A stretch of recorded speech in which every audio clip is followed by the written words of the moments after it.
And hello everyone, this is Warlord, and today we're going to go ahead and take a look at my Rohan army. So this is about 2,000 points of Rohan. I initially built it up to do Helm's Deep, and now we're getting ready to do the Rohan campaign coming up, and eventually I'm going to need Rohan for Pelennor Fields as well. So just go over unit by unit, basically how I built this army, and also what else I need for this army. So I essentially started this Rohan army right after the Two Towers came out. The movie box set came out, and I believe that came with about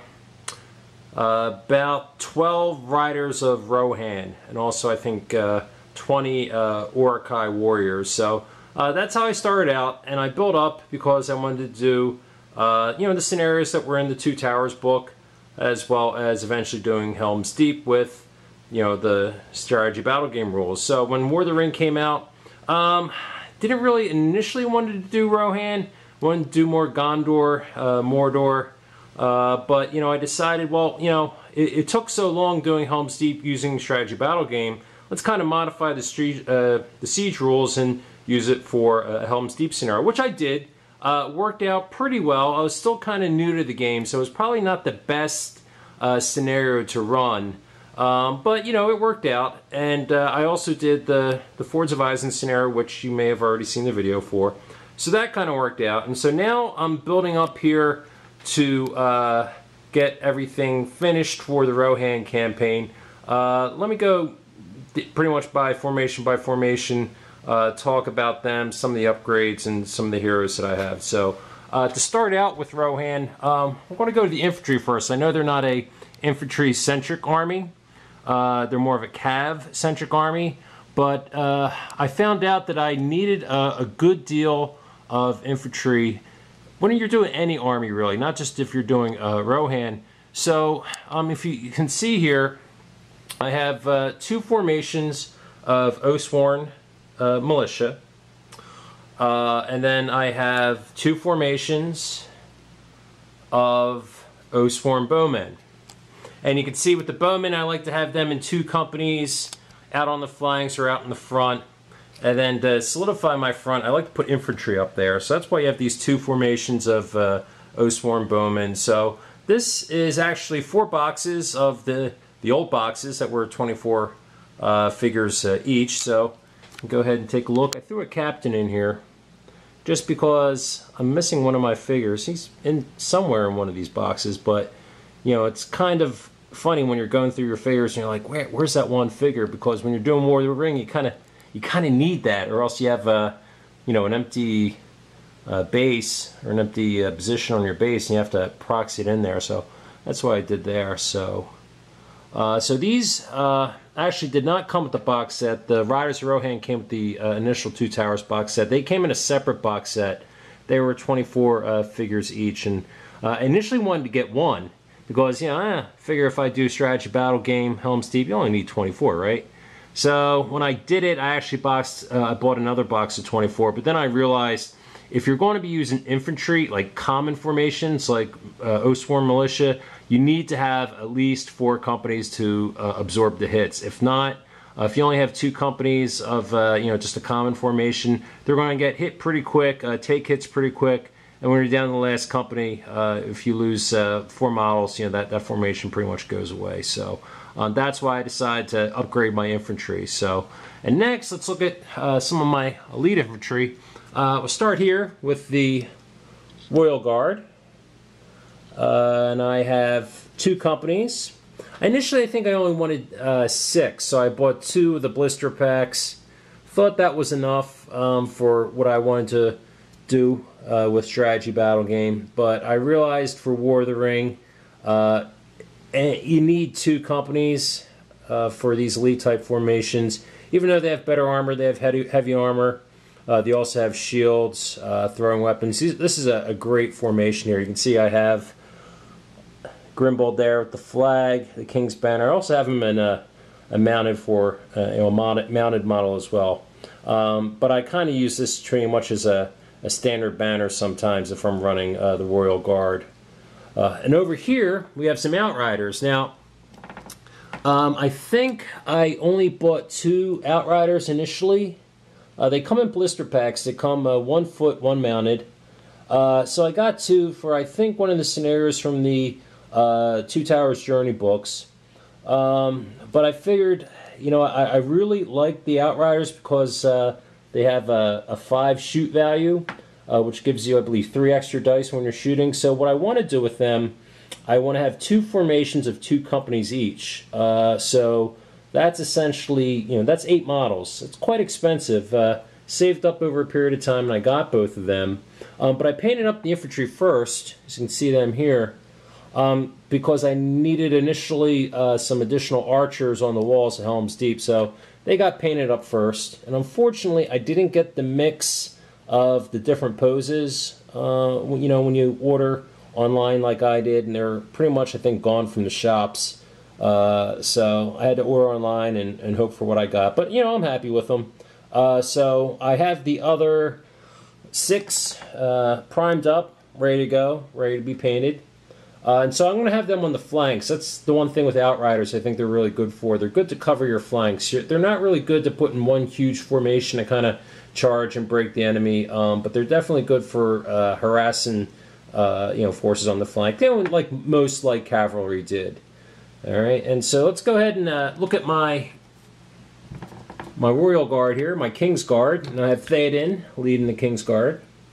Here he's in his full armor, as well as you see Gamling here with the Royal Standard in a mounted formation. Now I only have 6 mounted Royal Guard because that's initially what I bought in the blister packs for the dismounted for the foot. So I had 6 on foot, so I figured, oh, I better get 6 mounted to kind of match that. You know, when you're doing strategy battle game, you know, if you have one rider thrown or if he gets knocked off the horse, you have to have a dismounted version of them. So what I want to do, which I already have bought, the other 4 that I'm going to need in order to have 8 companies, actually 6 companies total. And that's going to be my my guard for Theoden, the King's Guard. I'm going to have 6 companies total. So they're primed up, ready to be painted. But right now I'm still doing some more Urukai, getting ready for the Rohan campaign. All right, and so as far as riders of Rohan, I have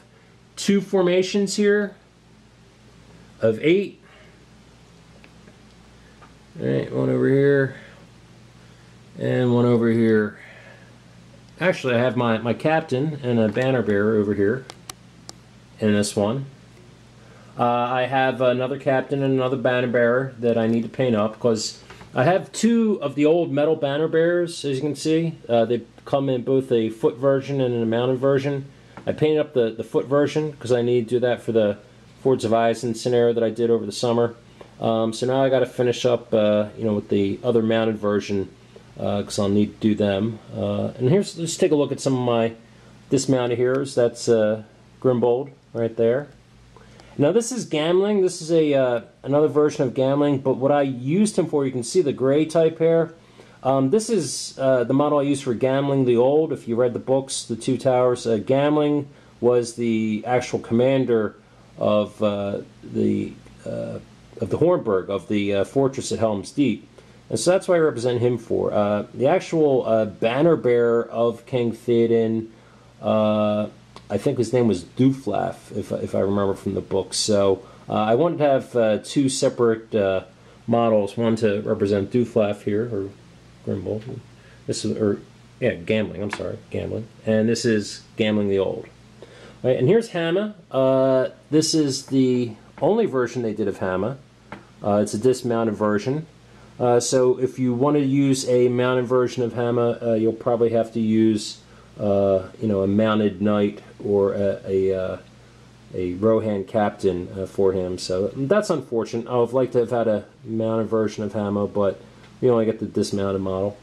And let's look at my epic heroes over here. Now again, we have Theoden, this time not fully armored. This actually came with the Warg Attack set. Unfortunately, when I bought this, the tail broke off, so I had to mold that with green stuff. And you know, I'm not the sculptor, but it kind of worked out.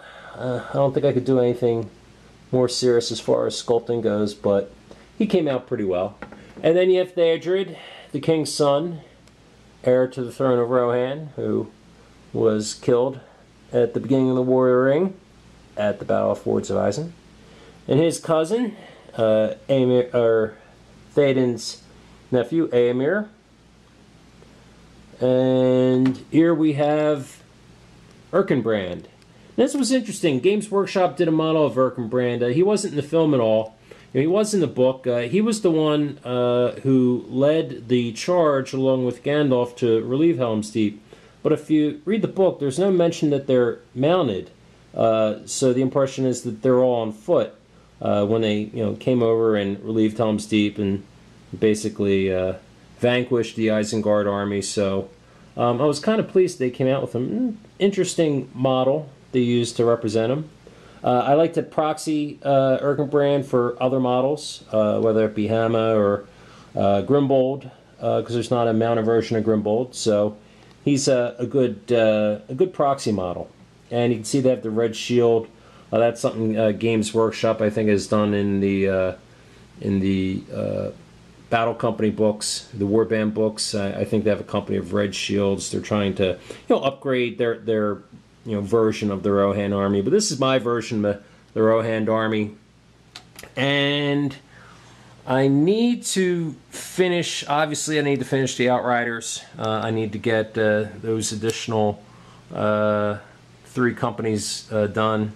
But for my riders, you can see I have quite a bit of riders. But eventually when I do a Pelennor Fields scenario, what I'd like to do, based on everything I've read, and actually there's some scholarly research on the orders of battle that were actually at Pelennor Fields. You can find them online. They were done years ago, actually before the movies came out. They essentially had 2 wings. One wing was led by Grimbold, and the other wing was led by Elfhelm. So what I'd like to do, I'd like to have Elfhelm's riders as well as Grimbold's Helmlingus mounted. Actually, I know in the War of the Ring they're an infantry formation, but I'm essentially just going to give them a mounted formation, which the only thing will really change is their movement rate. All the other stats are going to stay the same. And then I already said for the King's Guard, I'm going to have 2 additional companies for a total of 6 companies. So that'll be 6 companies of Elfhelm's riders, 6 companies of Elfhelm's Helmlingus, and then I'm going to have 8 companies of riders of Rohan. And I'm just going to stick a captain with them, a generic captain, as well as a banner with them. And probably a good place to stick Éomer, I was thinking. Maybe Éomer as well as throw possibly Merry in with them as well, just so you get another hero in there. And also, as Éowyn can reveal herself in the War of the Ring. And there you go. It's 2,000 points of Rohan. Pretty substantial army, but there's always room for more. Not too much. I'm almost done. Like I said, only those few more companies, and then I think I will be done with Rohan, at least for the near future, and concentrate on other armies. Pretty much I want to concentrate on my Mordor army, finishing that up, and then definitely my Gondor army, because I definitely need to boost that up before I do any major scenarios with them, which I will start doing next year. But I wanted to get this one done because of the Rohan campaign coming up. So stay tuned for more videos. I think in the next video I'll showcase my Isengard army as we get ready to fight the War of the Ring Rohan campaign. Alright, so stay tuned until the next video.